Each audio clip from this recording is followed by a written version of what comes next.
This is A Silent War Within, the podcast dedicated to confronting the unseen mental health battles carried by our first responder and healthcare heroes.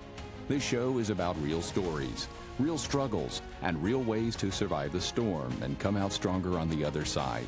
For too long, stigma has kept you silent, but this is your space to bravely break that silence, share vital insights, and build a community where your well-being truly comes first, because your service deserves unwavering support.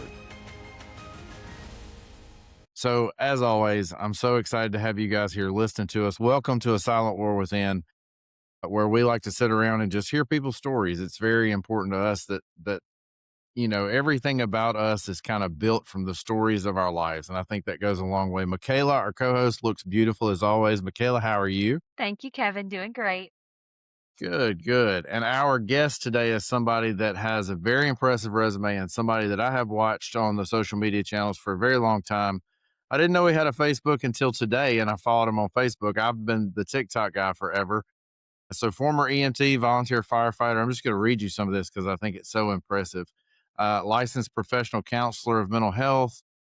He's nationally certified counselor, board certified expert in traumatic stress, diplomat for the American Academy of Experts in Traumatic Stress, president and CEO of Trauma Survivors Foundation, serves on 3 international trauma firms, published author, Beyond the Call, A First Responder's Guide to Unbreakable Well-Being, The First Responder's Guide to Self-Care and Resilience, and Own Your Bullshit, which we will get into. I'm very interested about that title. And then he's a clinical director and team coordinator for multiple CISM teams around the Eastern Seaboard area over there. So Dennis Carradin, did I say that right, Carradin? Carradin, yeah. Carradin, okay, perfect. Well, I'm excited to have you here. I'm excited to meet you. I'm excited to have a conversation with you. Like I said, dude, your bio is very intimidating. You've done a lot of things in your life. You've been on the ground at some of the biggest disasters of my lifetime, for sure. World Trade Center, Sandy Hook, Pulse Nightclub, all of those that you've helped with.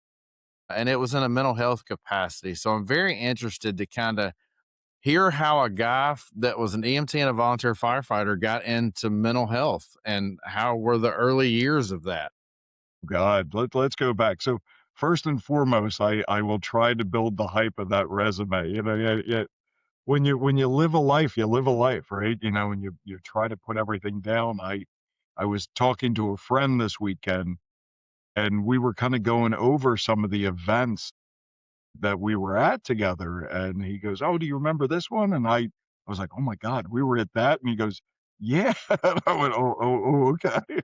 So no, look, it's kind of funny, I grew up, and I tell everybody this. I grew up very blue collar, working class, Wilmington, Delaware. I grew up in the Little Italy area of it, and most of my friends, relatives, family members, neighbors, were cops, firefighters, masons, and so forth. So there was a civic pride in your community, and you always wanted to help your community. And early on, my parents, wanted me to be charity minded, and literally we did tons of things in a charitable sense, but grew up in how that world worked. So when I got my opportunity at 16 to become a junior member at a local fire company, I became a junior member at the local fire company. That was 1986. Rules were a little bit different in 1986. Like now, these poor kids don't see anything until after the age of, I think, like towards 21, they start seeing stuff. And back in 1986, it was like, oh, does the turnout gear fit? Okay, get on the truck. Let's go. So very civic minded, started doing that, and I got the little trauma bug with that, and got my EMT shortly after that. But when I got into college, keep in mind I was the first person in my family to go to college. When I went to college, I wanted to be a medical doctor and wanted to be a family physician. And by my second year at college, I met this really cool, if there ever is a cool psychologist, Dr. Pat Krantz. She changed the way I viewed psychology. Prior to that, growing up Italian Catholic, if you had to say something, you said it to the priest, and that was it. You didn't really believe Hmm. in psychology. The psychology in the firehouse back then was, suck it up and deal with it. And if you were over 21, you drank, Yeah. and I do not encourage that. Don't, no. But I fell in love with the science of psychology. So when I got to my master's program, that love stayed there, and I ended up meeting a second mentor, who was a 35-year veteran of the Philadelphia Fire Department. I was up at Temple University, and he turned around and said, "You know what? We're gonna have some fun here." And that time was CISM, or actually it was CISD at the time. CISM was a brand new emerging thing. There was only 3 teams that were developed back then. This is the early '90s. It was, Maryland, Philadelphia, and Delaware had their teams because, of where Mitchell and Everly were located and what have you. So I started working in that, and the rest was history. Rejoined the volunteer fire company, stayed, very much in tune with the volunteer fire service and EMT work. So while I was doing all the crazy stuff worldwide, I still rode the rigs, and it was amazing. And then I got Yeah. old and stopped riding the rigs. That's a young That's man ex- game now. that's A exactly what young happens. person game. Michaela, I That's apologize. exactly It's it. a young person's game. That's right. You're exactly right. I wanted to approach this episode a little differently because um, I don't know if you've caught any of our shows, but one of the things that I aspire now after having so many guests and being able to, do peer support and start peer support where I work and where I manage. Um, One of the things that I've really found a love for is the same thing that you did. And I find just the neurology based anatomy cool. I find the helping people cool. I find the sitting around talking to people. And I've always been kind of the unofficial therapist for some people. That's always a Good. good place to be, but I really want to pursue that LPC and see where that takes me because I love this. I absolutely love this. So I wanted to approach it more from a student point of view and let you teach me what you know, some of the things that Uh, you know in the limited time that we have. sure. I know that's digging into an unlimitedly deep vault of things. You've probably forgotten more than we both know together. I don't Um, know. but but you definitely have certainly impressed me with your social media presence. And then once I started to research you a little bit and find out where you've been, what you've done, I'm like, this guy's deep on so many levels. So I'm just really excited to get into this. Did you have any time that you were riding the rig that you really saw that there was a need for this first responder support that just wasn't there? Oh God, yeah. I mean, there were times, and keep in mind, when I was a kid, that that's when you first saw it. Like, it's kind of that weird, like you remember your first time. And I remember my first 1010, my first motor vehicle collision, right? It was high school kids that went to my high school. Now I went to a very small Catholic school. There was only 400 students in the entire school. And when you knew somebody, you knew somebody. And so it happened not too far from from where I lived. And I was looking like, well, is anybody going to talk about this? Is anybody like, this is messing me up? And at the same time, around 16, 17, I was working as an instructor at this fitness and racquetball club, and I had a guy go down in one of the racquetball courts. Ended up having a widowmaker. Ended up dying on the court. And, I'm doing the performative CPR, but I found myself, I was the only one that knew how to do CPR. So that was really wild. And what the school did was made me student of the week, but nobody said, you should probably talk to somebody about this. Yeah. It was, God bless, you'll be okay. And I'm like, no, I'm a little messed up in the head right now. This was weird. So and I tell that story in reverence because you think back to it, but the crazy part is as I'm doing CPR on this guy, this woman comes in, identifies herself as a nurse, starts trying to help me with Hmm. the CPR, and she yells, "Dad!" And it was her father that's dead on the floor that I'm doing performative CPR. And no, that was, for the personal stuff, I was like, why isn't anybody talking about this?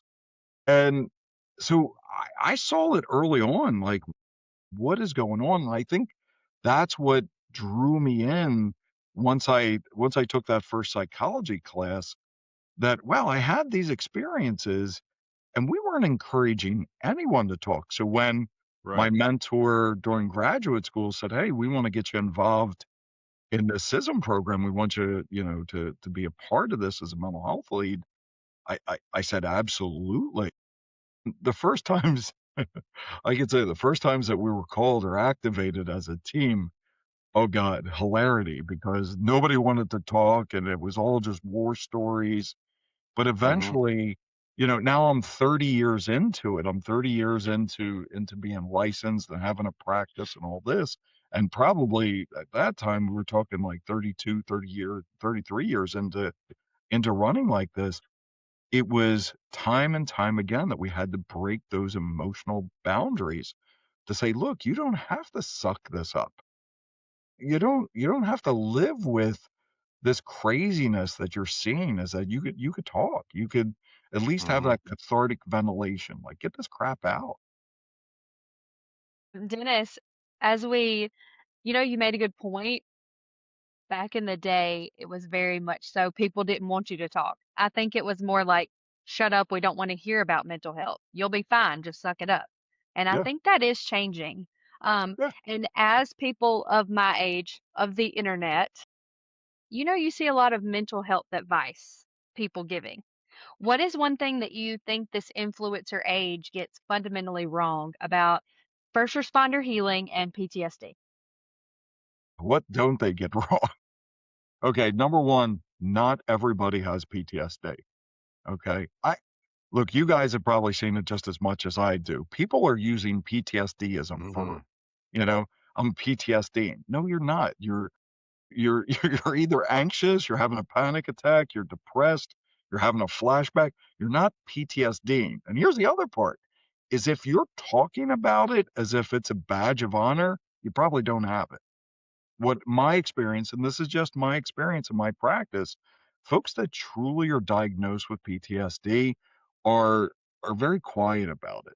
They don't want to talk about it. They don't want the diagnosis. And then when they do get the help, they want this gone. And sadly, I have to tell them, that's the other thing I have to tell them, is that PTSD, and I hate to liken it to this, but is very much like cancer. Like, it can go into remission. We can get you into remission, but it's not going away. So I've heard on the internet, on the interwebs out there, that I was cured from PTSD. No, you weren't. You weren't cured from it. It may be in remission, but you're not cured, or the symptoms are cured. We can't unsee what we've already seen. We can't undeal with the things that we've already dealt with, but we can get it into remission. So that's number one. Number two, narcissistic inventory. And I'll throw that out there, is that one of the biggest things that we get wrong is that we can't be trauma adjacent while everybody wants to be trauma adjacent. Look, there's things that there's places and things that I've been involved in that, look, I don't want to talk about. I don't want to relive. I don't want to bring up those memories, not because I haven't dealt with them, but because I think they're harmful to people, and nor do I want to give that. But we see it on the internet. Well, people will give these horrible recounts of things and think that it's okay to put it out there that may injure other people. And not, I don't get political. That's not that's never my deal. I am so apolitical right now. It's crazy.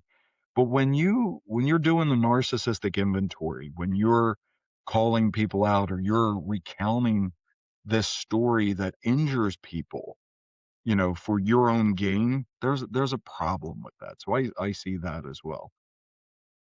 Personality types, is that not every cop is an a-hole, not every firefighter is arrogant, not every medic is a burnout, like, stop the stereotypes. If we just stereotype, we could stereotype everybody. okay, a lot of us therapists are unhinged and a little crazy, but that's okay. We know that. We're okay with it. But I think the stereotypes that are out there are just, oh my God, we get that so wrong. There's some that are right. Like if you watch the movie Code 3, right? Yeah. Hmm. I thought that was Hmm. an incredible depiction of what EMS is like. But obviously, they took some liberties with it, right? You know, they Yeah. took a little bit here and there, but yeah, I see it. Not everybody has PTSD. Stop the narcissistic inventory for your own gain and the stereotypes. Like we're I like not all that. like, you know. Never heard that Yeah. before. Narcissistic inventory. That's one I need to add to my bank. And remind me one more time what that is. That's when someone's telling a story So for they're their they're own telling the gain. story for their own gain so that they are trauma adjacent. So we had here in the state of, well, in the Delaware Valley just recently, we had a Delaware state trooper and a Pennsylvania state trooper murdered. And and I got I I love the text I get, that, "Did you see this person's post?" And I'm like, I'm kinda doing a debriefing right now, or I'm in with a patient. You have to see this post. This is uncre," and you read the post, and it's people almost glorifying the minimal that they did on scene for a dead trooper. And when you glorify that, not only is it stolen valor, but it's that narcissistic inventory. It's this tragedy had to deal with me and it didn't deal with you. But I'm going to tell you how great I am. Even if it hurts you, don't care. This is how great I am. And I think that that becomes the issue.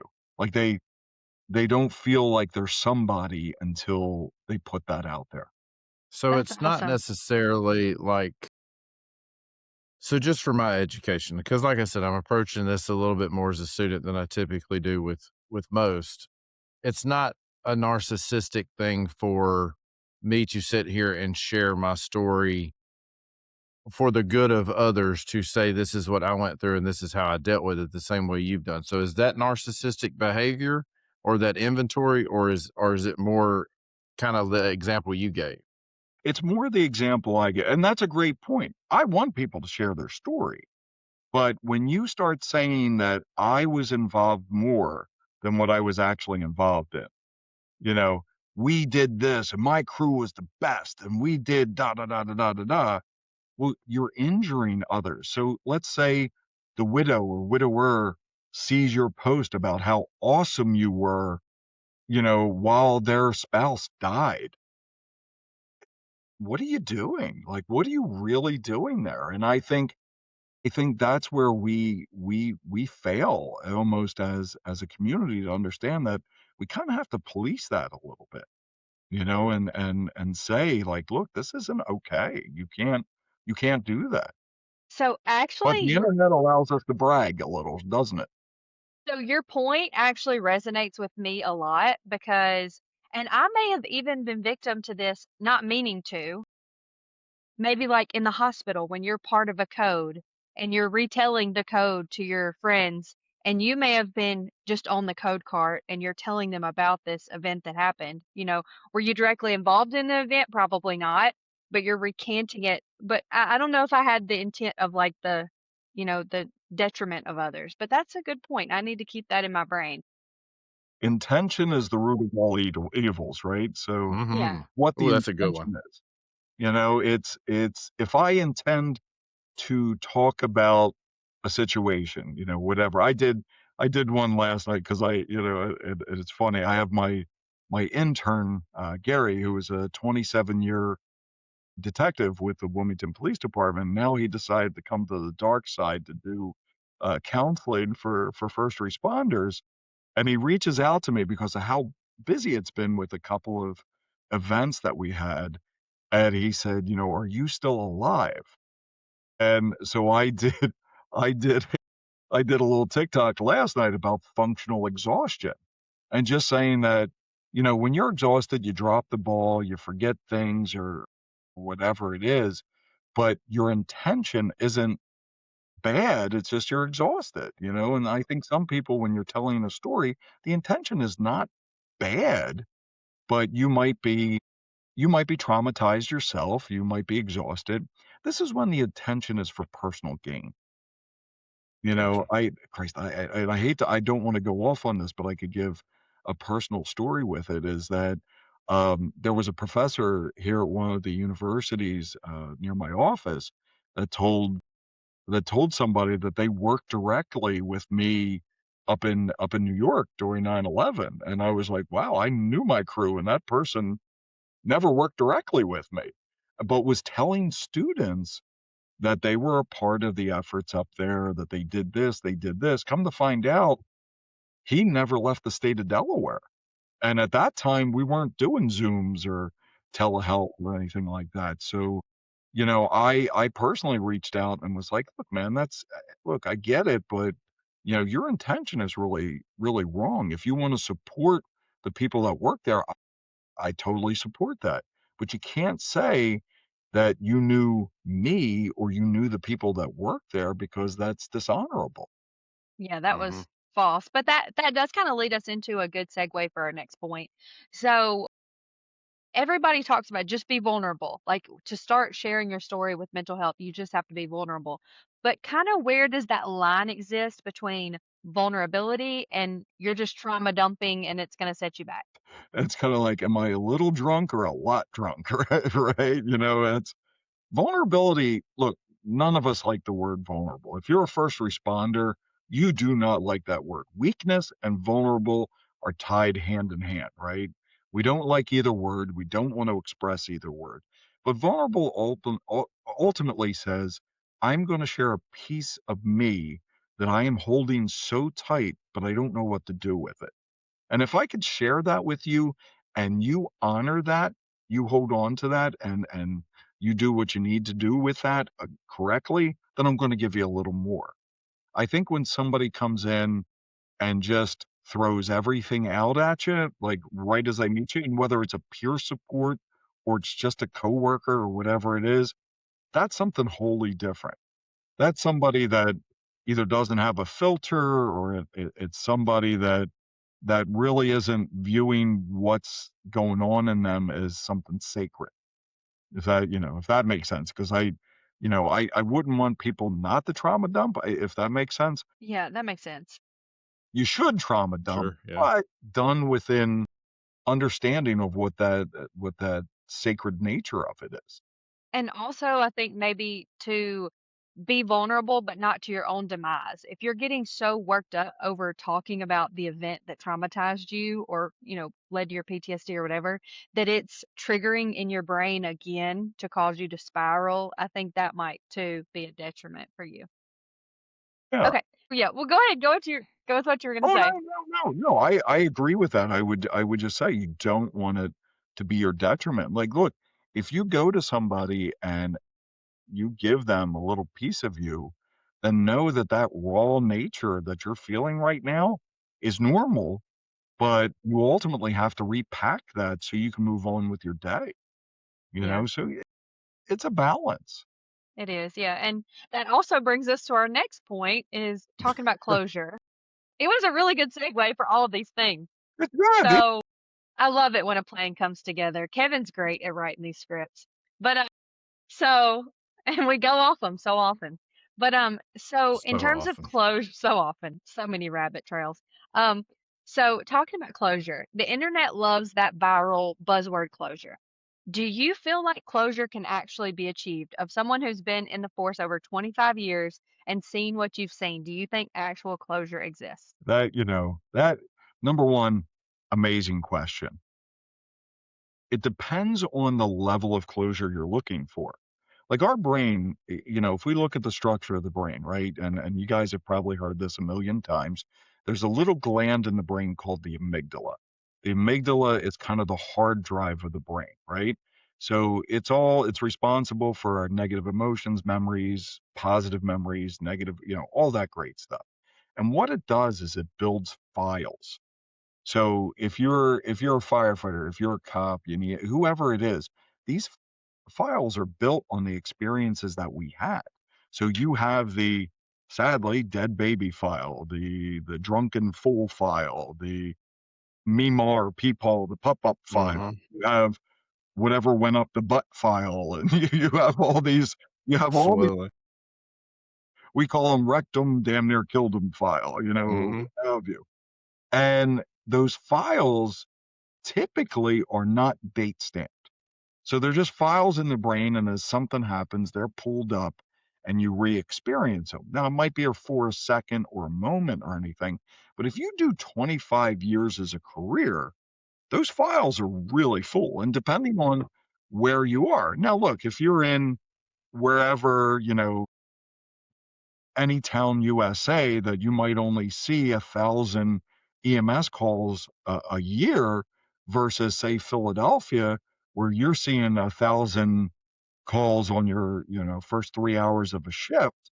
But but but the reality, those files are going to get filled very, very quickly. And it also depends on what your level of trauma is of how those files are filled. So when you're talking about closure, it's closing all those files. So do I think closure can be achieved? I think we could put it in the file, and then if something happens, we can manage how that file comes out. We can manage how it happens. So closure isn't the right word for me. I think manage is the right word for me. So when we manage those files and those images and so forth, then we can manage ourselves a little bit easier. Yeah, absolutely. So this really, man, you're just a segue king, but this really is a good part to kind of go into like, okay, these files are getting at times something brings this back up and gets dumped out. And how do we kind of manage that as important? So you wrote this book called Owning Your Bullshit. So I'm very interested in first because I do want to learn what is this, where does that term come from? Not just the slang of bullshit or the cussing, as we said on here, of that word, but what is it that first responders carry that you're referring to in the title of this book? It's accountability. So it's taking accountability for your own personal world. And what happens is that first responders and healthcare workers, we can't forget the docs and the nurses and the ER techs and all that, Absolutely. is that we're based in war stories. We are based in absolute war stories, and our craziness is based in telling those stories. It's not about telling how we feel. It's not about owning our bullshit. It's about literally telling the story. When we tell the story, we we dissociate from it because it's just a story. If I just tell you a story, I don't have to own any bit of that story except the part that's either going to freak you out or make you laugh. But if I actually sit down and I own my bullshit and I take, the book was based on a 30-day, and it literally, the book was on, it was on a bet. It was on kind of a little bit like, I had one of my police officer patients, and he said, "There's no way I can get my collective shit together, and in the time you're telling me." And I said, "I'll accept it." I said, "Look, we're going to make you own your bullshit," and that's where the title That's came where it come into. from. And I said, "We're going to do stuff every single day." And I said, "If you're with me and you do the things that I tell you to do every single day, you're going to be accountable for everything that you do. And whether that's personally or professionally, you do everything." He's like, "That sounds exhausting." And I said, "So does carrying all this weight." If I carried around a 500-pound gorilla no matter where I went, I'd be exhausted by the end of the Mhm. day. I said, "But Always. if you take care of that, and I guess you get the gorilla on Ozempic or something and make it lose weight, you're going to be okay." Yep. And so that's how this started. And so I gave him every day, I gave him like 5 or 6 different tasks to do every day for 30 days. And at the end of it, he looked at me, he said, "This sucks." And I was like, "What do you mean?" And he goes, "I feel good. And you were right." So that's where it came from. It's basically, let's not externalize, let's internalize.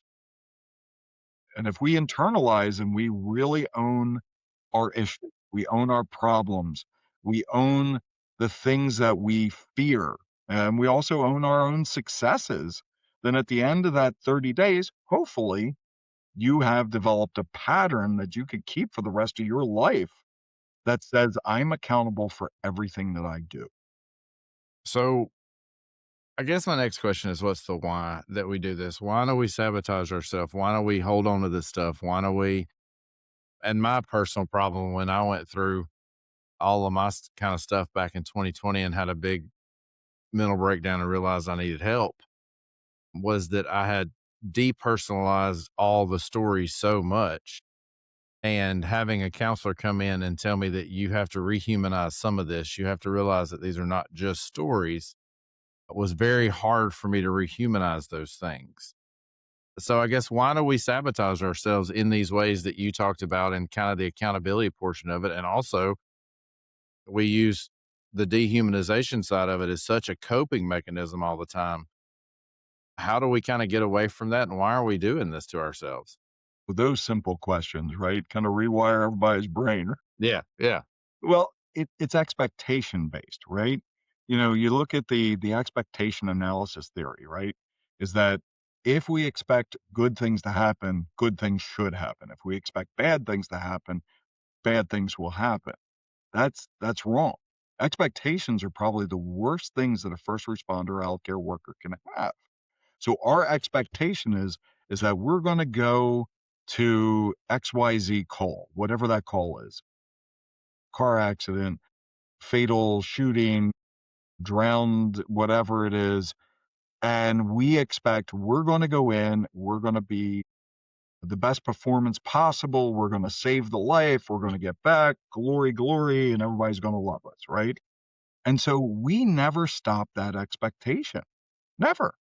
Even when we had, you got to think about it, is that if you talk to people about, the wee woos and the Hmm. ding dings and all that stuff, is that every firefighter in the world, when that bell goes off and you get that gear on, you're saving the day.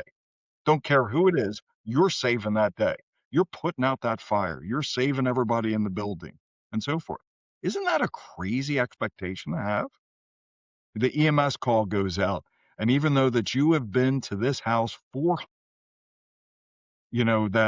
basically it's a mum sitting there ready to go to the hospital, and she has her bags packed, and your expectation is, we're really going to go there and she's really going to be in trouble this time, so we can really, work on her or whatever it is. And then she's sitting there going, hi boys, whatever. Hmm. It's all cops, same way. Wow, we're going to go into a situation where people really like us, and they're going to be really thankful that we showed up on the worst day of their lives. And I see Michaela's face, right? So it's this expectation analysis, is that if we continue to think that way, we sabotage ourselves. Now let's go back for a second. It's also in our DNA, right? I have said this multiple times. I've talked about it, that you as a first responder, you were born this way. You were born with a personality that ultimately said that eventually you're going to choose a helmet, you're going to choose a badge, you're going to choose a stethoscope. You're going to choose it, but it has already chosen you. So you have the rescuer personality. You're a type A type of person. You have obsessive compulsive personality disorder. You have OCPD. You have all of these things that are already a part of you. You have been a helper for all of your life. Kids on the playground would go to you if they had a problem, and that's the way you were set up. So now let's throw expectations on top of that. Yay. And now you have this recipe for disaster that says, we're going to do a 25-year career where I am setting myself up for failure every single damn time that I leave that department or that station. If anybody's wondering, I'm feeling very personally attacked. Just thinking, Kevin, I was Yeah. going to say, I feel like he's a preacher Yeah. and he is stepping on my toes, for lack of a better Yeah. Southern word. I'm very personally What was that? attacked right now. Cause You just described all the things. Like you just described so much of my life.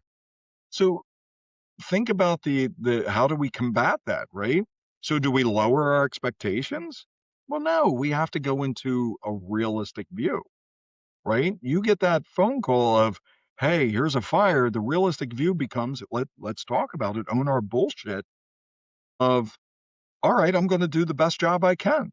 I don't know what's presented to me, but I'm going to do the best job I can. And that best job may be I do put out the fire.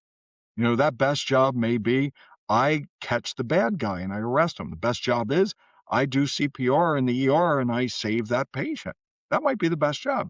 Or I go there and I'm in a function of the fire department and we don't save everybody. Okay. Or the bad guy gets away, or, you know, the person with, you know, that really fought with us does die, you know, and we have to realize that our expectations are killing us. Reality is what we need to work with. So we own that and say, like, look, we're leaving. I accept whatever fate it is. And it's funny because I try to encourage, I've been following Stoicism now for over 10 years. And it's about living within the day and living within the moment, right? And so if I can give my little bit of my brain to any first responder out there, it is literally to say, live in that moment, you know, live within that day and not try to drive an expectation that's too far out of our norm. That's kind of where And it's at. Kevin is still here, just in case you're wondering. He just put himself on pause just for a second. All That's right, okay. so that was awesome. And moving into your kind of job as like this lead mental health person, so you've worked some pretty big jobs, right? Did you say you worked 9/11? Yep. As the lead, you Yep. worked 9/11, the Capitol building, and you also worked for, oh, Sandy Hook. That was another big one, right? Yeah. So Sandy. when you're go ahead. No, no, no. I was going to say Sandy Hook was a turning point for me. That's Yeah. how that right after Sandy Hook is how I developed the Trauma Survivors Foundation. So can you explain to me what the CISM is? CISM before we move So on to our first point. critical incident stress management. It was started by the ICISF, which is the International Critical Incident Stress Foundation. And that was, you know, it was Jeff Mitchell and George Everly. Jeff Mitchell did his doctoral dissertation. He was a paramedic firefighter in Baltimore County and started his doctoral dissertation on critical incident stress debriefing, so a 7-step model of how to debrief people. And since then there's, you know, been psychological first aid, peer support, many different models that we have incorporated into our critical incident response strategies. So different models, but CISM was kind of the big boy on campus for a while. And so that's kind of what you use when you're going in to talk to these people who've experienced these events. So, as the lead mental health person for these horrible events that have happened and you're responding to them, this is kind of a two-part question. One is, how do you protect yourself when you walk in to absorb all that trauma? And then another thing is, like, what does it just raw feel like when you walk into those? You're coming on high stress. Just talk to us a little bit about that. So I think it's the training that protects you. You know, have to be empathetic. You have to understand where you are and so forth. So part of that is the training. You also have to kind of tell yourself that this isn't personal. And I think that's one of the most difficult things for a lot of therapists to do, especially that folks that don't do trauma work, or if they do trauma work, they're not doing mass disaster or anything like that. You're going into a exceedingly raw situation. And it doesn't have to be one of the worldwide or mass events. It could be if you're going into a bank robbery, or, you know, an employee dies at a company and you're called in to talk to the employees. You're going into an unknown.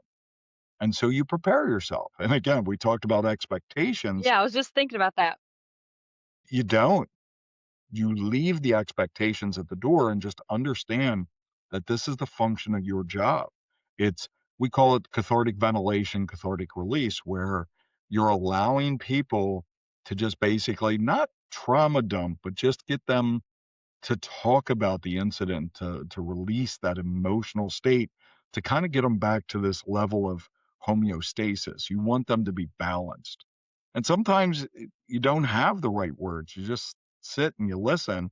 And other times you're directing people or you're making sure people are comfortable. There's the difference between palliative care and clinical care, where Hmm. palliative, you might go on scene and you're just more worried that the person has eaten or has had a drink of water all day or something like that, where clinical care, you're trying to get them to not have an absolute breakdown.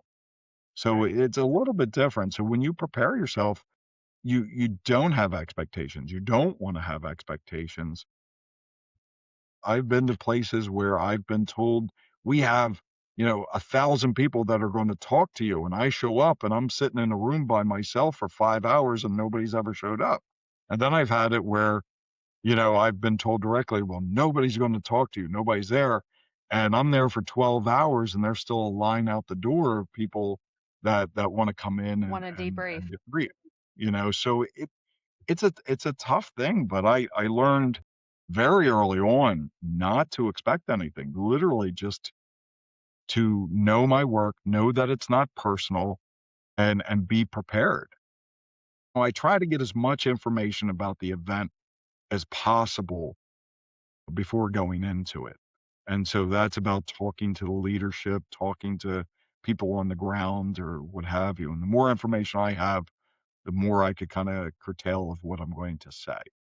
Do you feel like when you're on like a really critical scene, let's just say like 9/11, for instance, because that happened, I mean, I'm sorry, just to age you a little bit, but that happened when I was in first grade. There you go. That's 5 years ago. Is that crazy? Yeah. So do you feel like that on scenes like that, people are rushing to talk to the mental health person or they're running away? If we look at 9/11 directly, it was running away. So one of the things that we know, and this is 2001. So back then, CISM was still fairly new, but was starting to get a wide use. The problem is that there wasn't the number. There's still not the number of mental health professionals that were trained in it. So the biggest issue that we had in New York and in DC was that untrained therapists were getting involved. And so the untrained therapists, I mean, you could probably talk to the retired guys from FDNY and what have you, and even the NYPD, where that you were having these therapists that were literally going to a firehouse and knocking on the door saying, does anybody need to talk to a therapist? Well, you're going to get a big FU from firefighters that have just lost 343 of their brothers. You know, that wasn't going on. The other issue is that the untrained people were creating more injury than they were helping.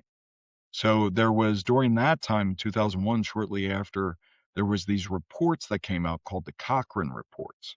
The Cochrane reports were basically saying that CISM was ineffective and actually was hurting people.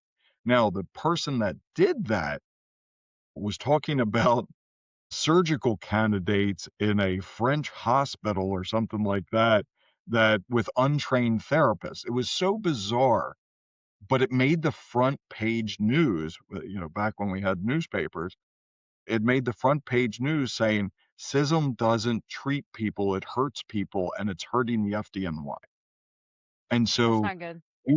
it was wild how CISM at that moment got such a big black eye that everything else had to start becoming empirically data-driven information.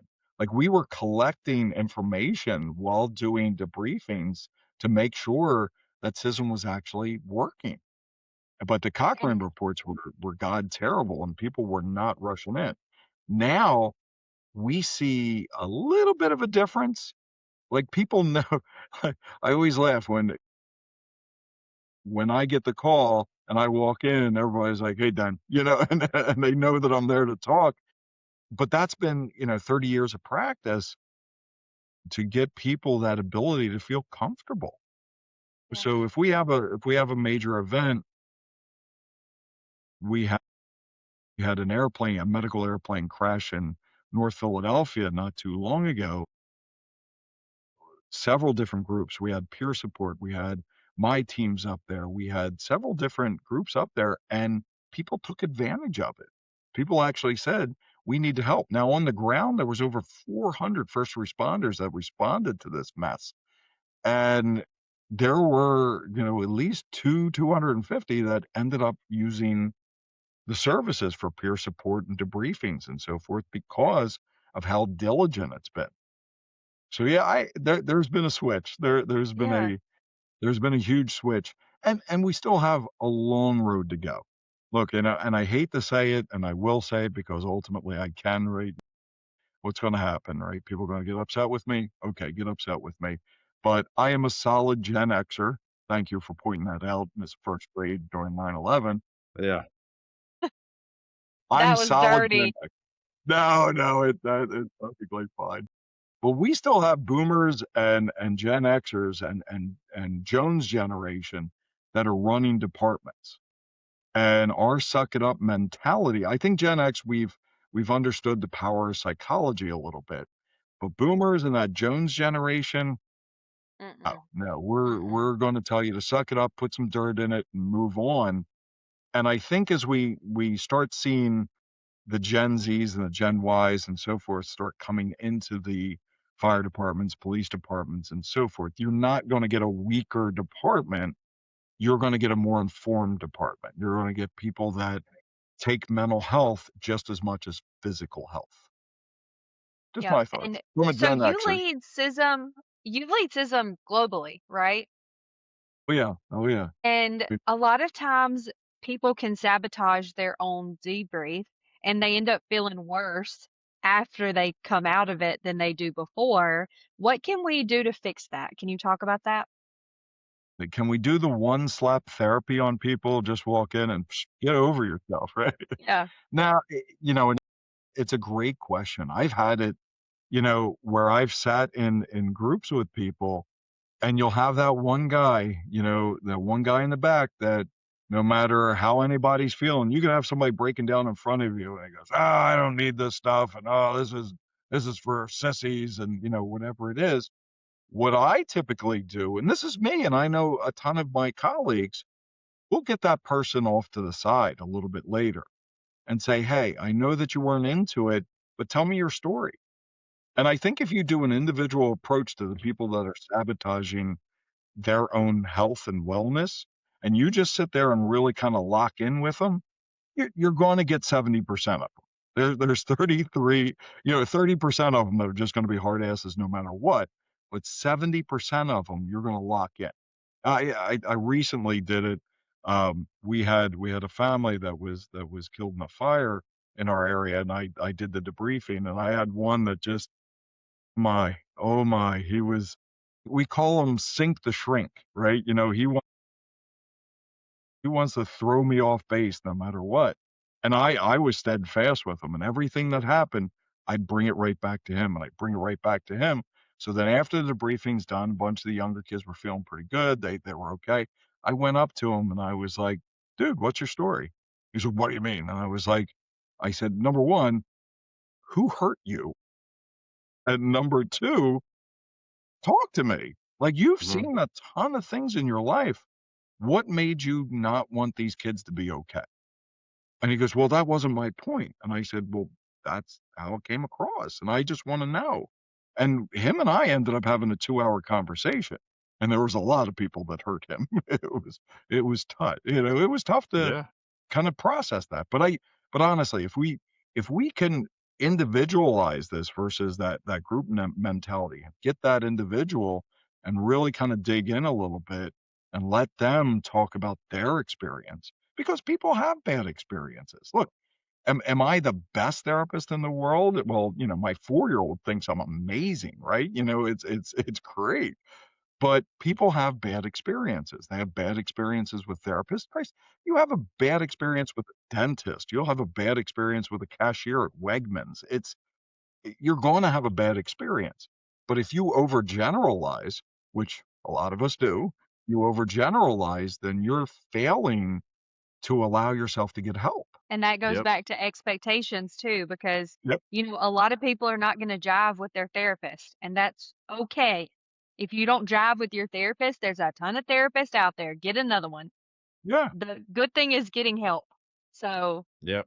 and that goes back to Absolutely. Well, managing your expectations.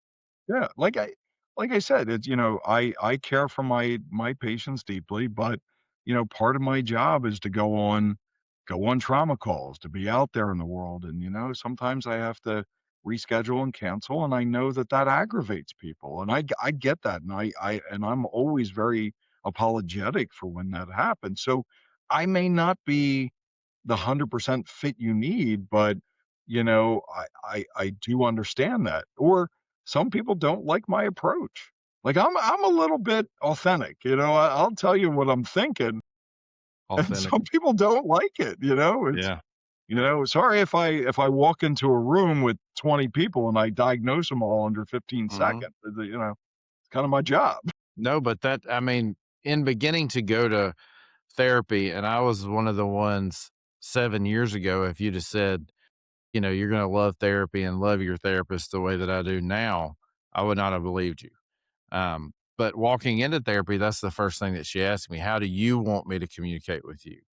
Because do you want me to be direct or do you want me to sugarcoat or how do you want it?" And I am, um, very much a authenticity type of person. I like that approach. I need to be told, and I even told her, I said, "I need you to tell me when I'm an asshole and say Yeah, it like that yeah, because that's what I respond to. That's what I know, from different places and being the kind of rough, roguish first responder that we all kind of fall into when you're sitting around station life for hours and hours. You're going on these calls and you're BSing it with your buddies the whole day, and you just kind of get a little rough around the edges. So I need somebody that can knock through that and go, "Hey, that's not okay." So that was my experience. But say I've never done therapy. Say I'm sitting in my vehicle, whether I'm a cop or a fireman or EMT paramedic, or I'm sitting at the hospital in my desk chair. What am I looking for? What is the slow leak? What's the subtle sabotage signs that I'm looking for to go, no, my cup's getting close to the top. Like, what am I supposed to do? God. When the cuppeth runneth over, right? Mhm. Think you ever have the ocular twitch? You ever Yeah.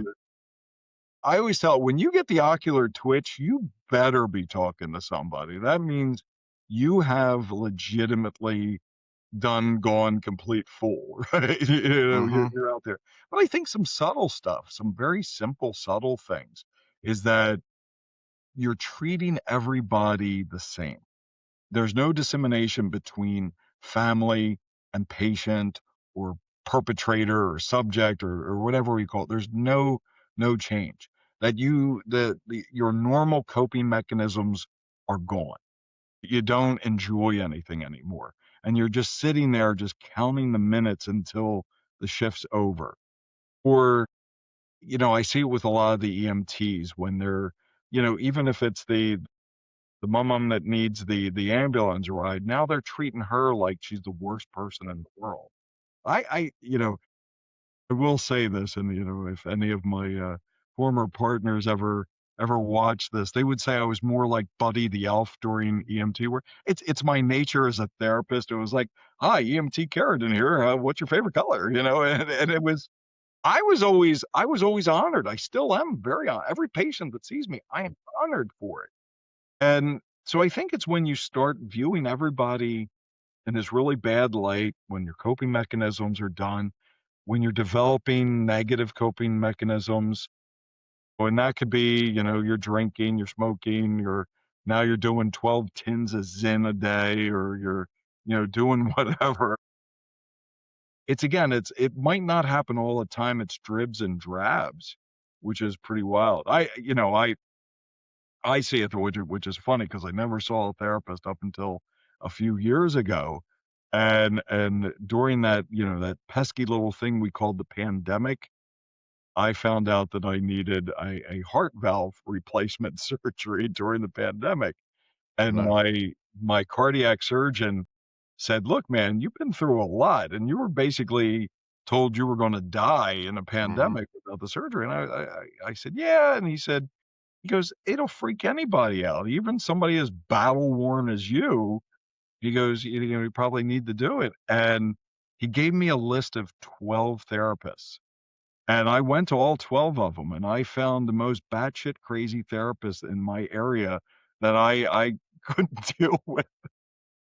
Some of these folks were just kinda off the rails.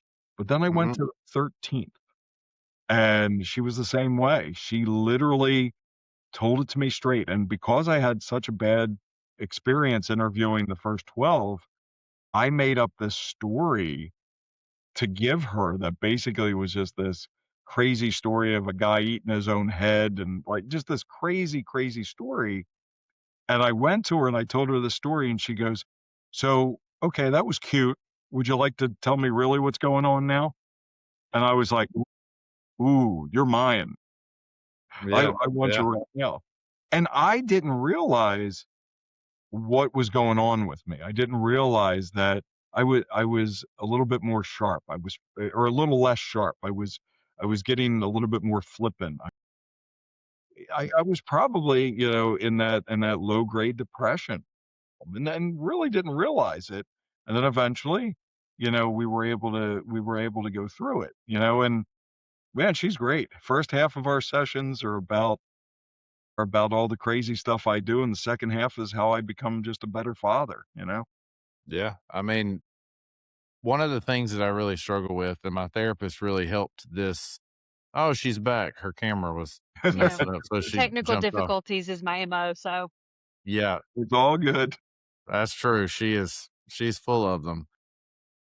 And one of the things that what I was saying was one of the things that I really struggle with was the fact that I had a lot of self-image problems. I had a lot of self-doubt. I didn't know if I didn't have the even though my wife would tell me and my friends would tell me, "Oh, you're a good dad. You're a good husband."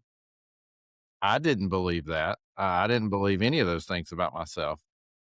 So, after developing this 2 or 3 year relationship with my therapist in a therapy patient kind of way, she looked at me. She said, "I know you love Amazon. Take out your phone. I'm going to have you buy something." And I said, "Oh, all right. That's right up my alley. Give me my hit of dopamine real quick. I love that." And she said, "I want you to search shower mirrors." And I've shared this before, but I searched shower mirrors and looked at her like she had three heads the whole time.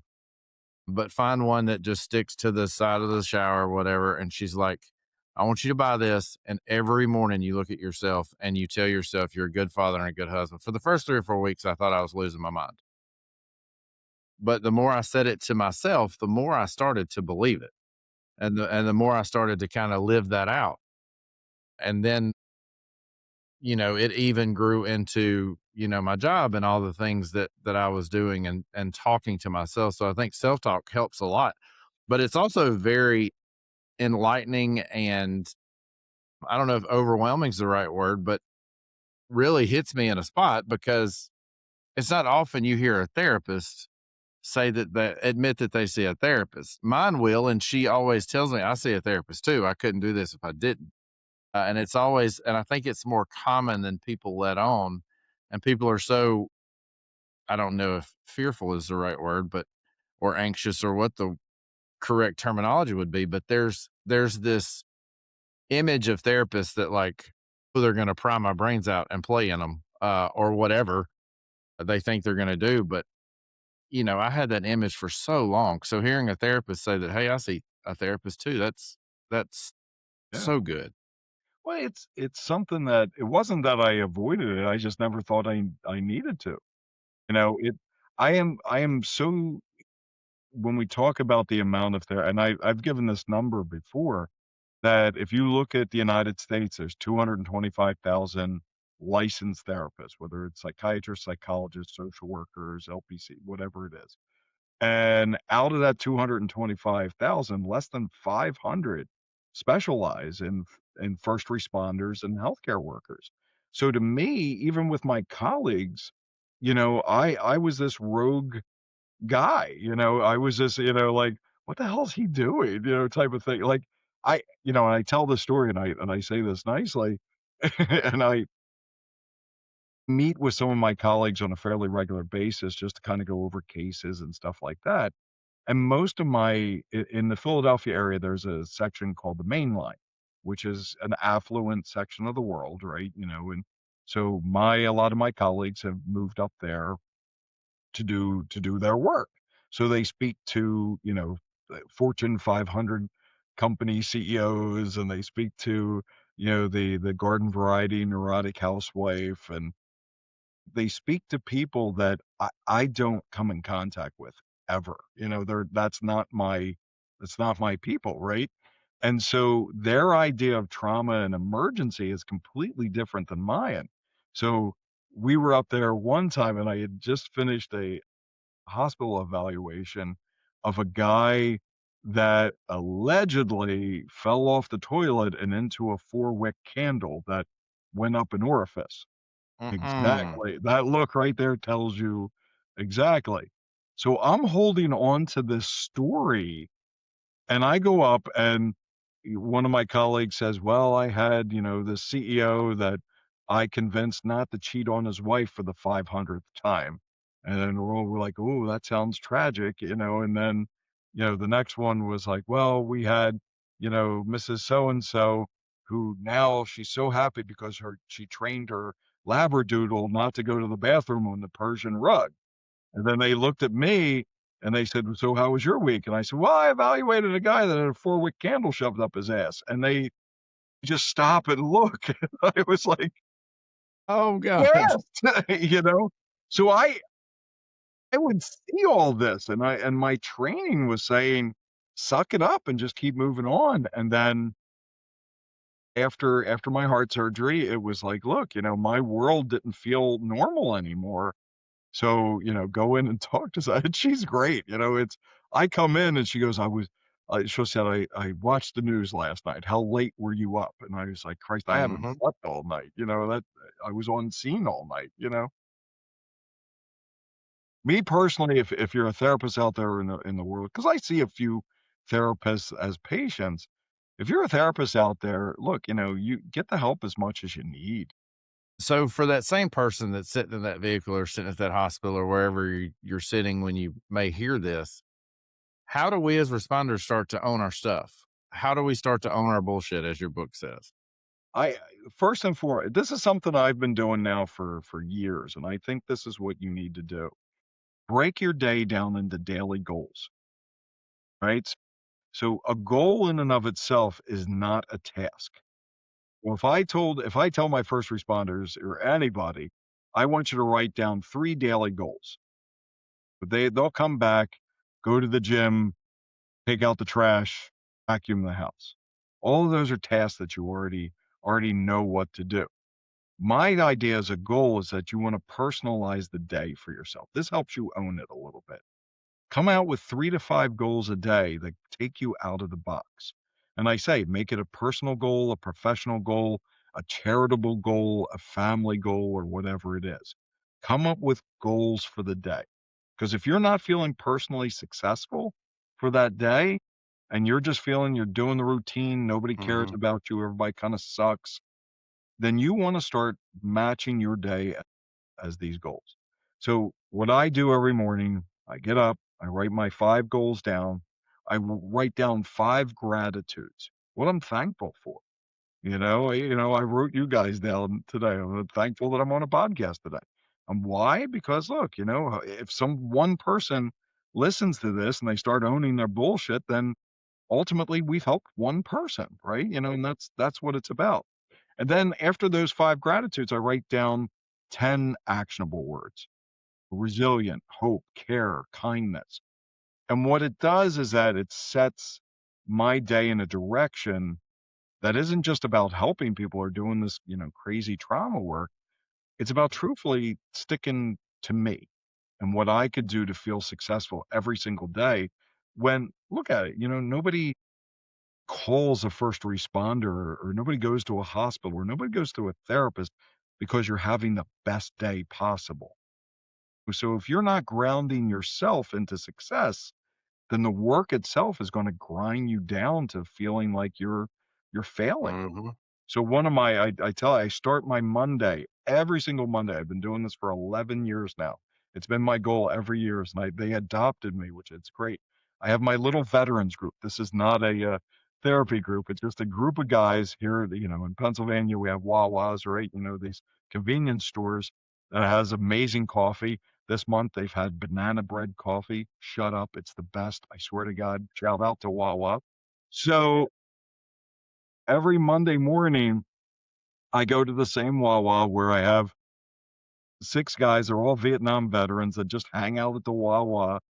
And I buy them coffee, and I sit there and we trash talk Philadelphia sports teams. It's, this Monday was, we were talking about today about Joel Embiid and how he's broken and we need to get him out of there. But it's that connection.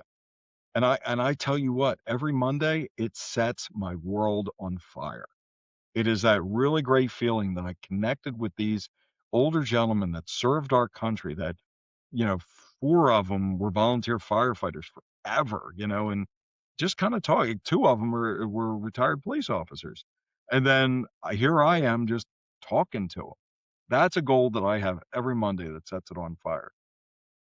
I read, another goal today that they actually did right before I got on the podcast. I was going through the social medias, the interwebs, and I had a fraternity brother that was making some suggestive thoughts. So I reached out to him and come to find out him and his wife are going through a rough spot, and not to call him out or anything, but that became one of my goals. Was I need to reach out to him.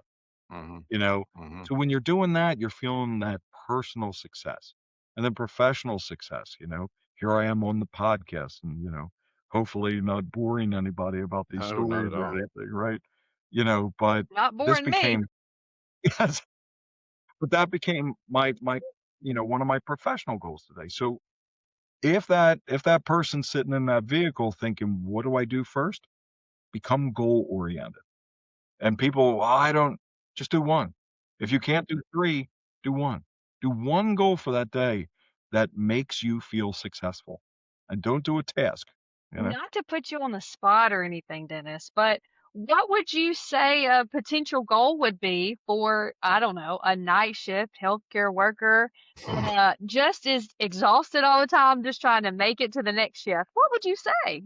I don't know Look, anybody in particular. look, hold on, Michaela. That's I gonna ain't be being an hour. particular. That's gonna be an hourly I fee. said I'm all one about goal. professional. I mean, just one. I mean, You're gonna have to provide some insurance information to get that answer. Well, think of something when you're on night shift, you have limited access to people and so forth, but you do have access to coworkers. So, make a connection. Like, maybe it's when you go in there. So, and I'll tell you one that's great, and this is a goal I had. There's a there's a young gal that's at one of my favorite Wawas, right? Everything, look, it's all about Wawa. it's I all don't care around what Wawa. anybody says. If you're Sheets Country or whatever the hell you have, it's nothing except for Bucky. Bucky's are amazing, but you go to Absolutely. Wawa, that's a little different. But this guy, I don't know. I think she's a college student or whatever it is. And I put this up on some of my social media. She wrote on these popsicle sticks these little phrases, things like "you matter," "the world needs you," and so forth. And I go in to get the coffee in the morning, and she'll hand it over to you, and you pick a popsicle stick. Oh my God! Like Mm-hmm. again, it's one of those things. People are like, "No, that's stupid. That's blah, blah," what?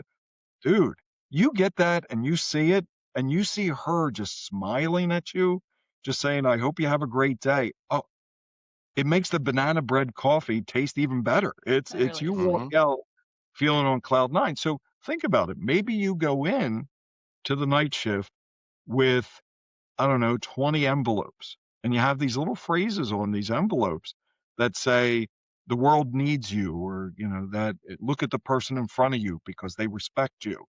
And you hand those out. And I don't know, I'm just using that as a goal. And you hand those out and you watch the reaction. It's amazing, absolutely amazing. I went in the other day. I literally needed my dopamine fix from Sarah. This the gal at Mm-hmm. Wawa to get one of those. And there was a construction worker come in. Now this dude saw life. I mean, he walked in life, and he picked up. Sarah just goes, "Would you like a popsicle stick?" And he, "Arr," and he grabs a popsicle stick. I swear to God, he started tearing up. He was Oh, so taken by it, and he starts Yeah. walking away, and I'm thinking, "Oh my God, how powerful is that?" So, if that's my little advice as a goal, maybe give that a try. that's awesome. I love that. And I was those just little thinking, acts. Yeah, yeah, those little acts of kindness go a long way Oh, for people. I was try thinking I have a lot of coworkers that really do a lot for me and are my sunshine at night. I should write the people who mean a little bit something to me a thank you note. That would be yeah. nice.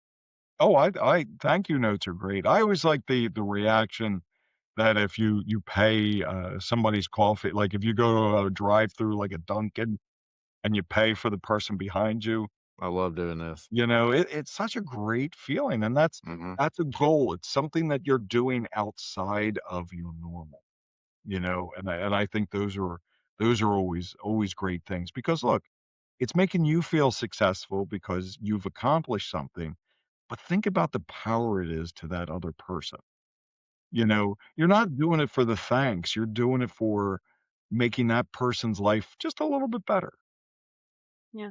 So, Dennis, you have seen a lot and you have done a lot in your 25 years, over 25 years.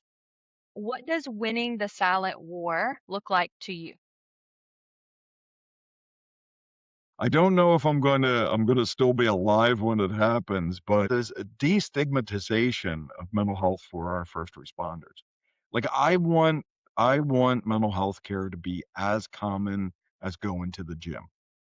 And I have forged something over years and years and years that I think I'm starting to see a little bit of it, which I like because, the majority, well, my practice, the vast majority is first responders and healthcare workers that I don't think 20 years ago I would say. And these people are coming in, we're getting higher ranks coming in, like, I see chiefs, I see captains, I'm seeing those surgeons that are coming in, you know, that if I could see that before I meet my maker,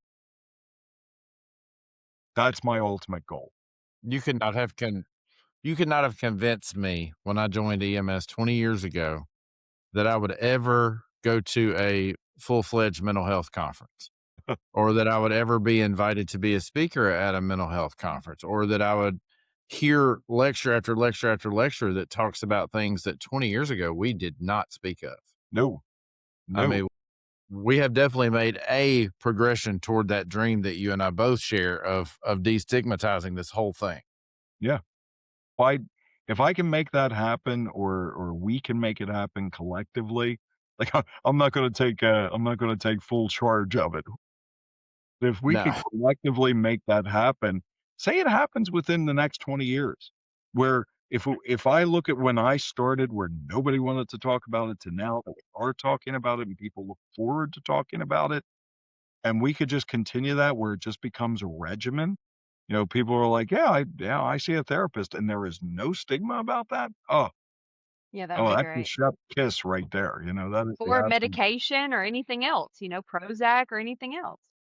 Well, it's funny, I have this opportunity coming up, which I am absolutely humbled by this opportunity. I'm going out to the University of Chicago Medical School to help train their physician peer support team, and I get to talk to one of the top medical schools in the United States about what I love. What I get to talk to them about mental health and how physicians can help other physicians. And I look at that and I was like, "This doesn't happen." And it's funny, the coordinator of all of this saw one of my TikToks, and I was like, "Who how the hell did this happen?" And so I'm hopeful. I am very hopeful I will see the destigmatization within my life. What is, if you were sitting in a room of just like 1,000 brand new EMTs, first responders, what would be your like one survival rule that you would want them to know for their mental Wow. health? One survive stay off the Zins. No, no, no. I Yeah. I well, I would no, I would say lean on each other. truthfully, because we go out, and this is EMS and this is, I think anybody, is that we forget that we share experience. Like I don't care if you're an EMTB or if you're an AMT, if you're, whatever you are, we share experience and we should talk about that experience. You know, is that everybody's seen that ugly car crash. Everybody's seen the patient that circled the drain. Everybody has had that performative CPR that the person's dead, but you have 400 people watching you do it. Everybody, we've seen that. So talk about it. Talk about that shared experience. Lean on each other. If you can do that, then we're gonna win the battle. If to win the war, that then comes to go see a therapist. Mm-hmm. But to win the battle, I would tell them lean on each other. And damn it, stop the monsters and the Zens. Yes, it's just a crutch. We've talked about that before. Yeah, absolutely. So many And times. as we're wrapping it up, Dennis, I like to ask all the guests this. This is never on the script, but you're absorbing all of this from everyone else around you, What do you do at the end of the day to fill up your own cup? I make TikTok video. No, no, no, no. It's funny. Somebody had asked me that the other day. It's like when you leave out the office, what do you do?